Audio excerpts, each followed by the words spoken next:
The protector is attached over the top of your hedge trimmer's blades. It extends wider than the blades, allowing you to touch the protector against an object, like a wall or fence, without the blades touching. The protector can snag on branches or fencing and become bent, so it no longer protects the blades. When this occurs, it should be replaced. Replacing the protector is a repair that you can do yourself, and I'm going to show you how. Hi, I'm Mark Socha.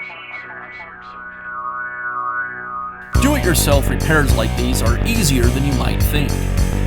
From lawn machines to cordless drills, kitchen mixers, Outdoor grills. our how-to videos walk you through each repair from start to finish. So doing it yourself means never having to do it alone. Let's get started. I'll begin by removing the blade nuts from the protector.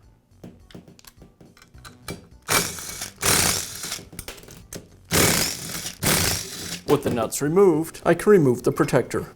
Now I'll install the new blade protector. I align it with the studs, I'll place a washer and nut, and I'll leave the nut loose at this time. Now I need to retension each of the bolts that secure the blades. First, I'll tighten the bolt completely, and now I'll loosen it a quarter of a turn.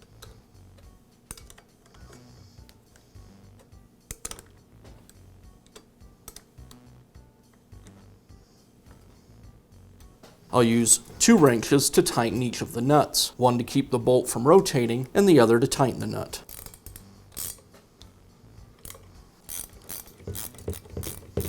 And that's all it takes to install a new protector on your hedge clipper. Be sure to check back often for new videos and expert advice. If you found this video helpful, give us a thumbs up.